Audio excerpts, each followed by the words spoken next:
నమస్తే. బీఆర్ఎస్ పరిస్థితి, అందులో కేసీఆర్ కూతురు కవిత పరిస్థితి మూలిగే నక్క మీద తాటిపండు పడ్డట్టుగా అయిపోయింది.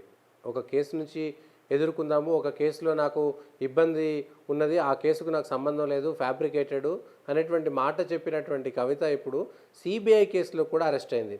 అదేంటి, ఒకసారి అరెస్ట్ అయిందంటే ఆల్రెడీ ఈడీ కేసులో అరెస్ట్ అయింది, ఇప్పుడు సిబిఐ కేసులో కూడా అరెస్ట్ అయింది కవిత. ఆ రెండు కేసులకు సంబంధించి ఒకదానికొకటి విచారణ. కోర్టు కూడా, న్యాయమూర్తి కూడా సిబిఐకి ఒక విషయం చెప్పేశారు, మీరు విచారణ చేసుకోవచ్చు. ఆల్రెడీ జైల్లో ఉన్నటువంటి కవితను సిబిఐ కూడా విచారణ చేసింది.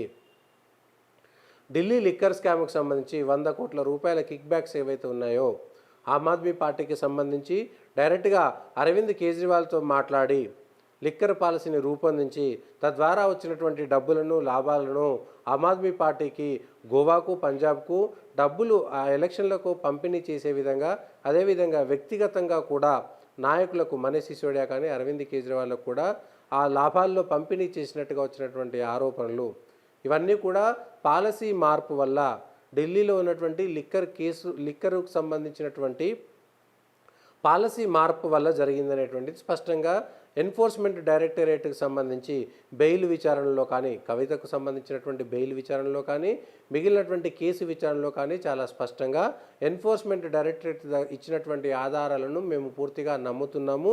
ఈ కేసులో కవిత ముద్దాయి, ఖచ్చితంగా ఆమెకు వ్యతిరేకంగా ఆధారాలు ఉన్నాయనేటువంటిది న్యాయస్థానం పూర్తిగా నమ్మింది. అందుచేత ఇప్పటికే ఈడీ కేసులో పూర్తి స్థాయిగా ఆమె జైలుకు పంపించేశారు.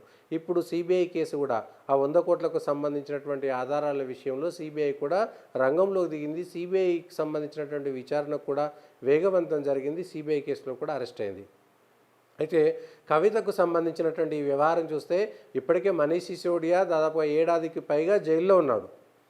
కవిత కేసులో కవితకు సంబంధించినటువంటి, అదేవిధంగా అరవింద్ కేజ్రీవాల్, వీళ్ళిద్దరూ కూడా మరో ఏడాది పాటు జైల్లోనే ఉండేటువంటి అవకాశాలు స్పష్టంగా కనబడుతున్నాయి. వాళ్లకు వ్యతిరేకంగా పూర్తిస్థాయి సాక్ష్యాధారాలు లభించాయి. వాళ్ళు లిక్కర్ పాలసీని తమ వ్యక్తిగత లాభాల కోసం, వాళ్ళ కంపెనీల లాభాల కోసం మార్చారు అనేటువంటి ప్రాథమిక ఆధారాలు పూర్తి స్థాయిగా దొరికినాయి.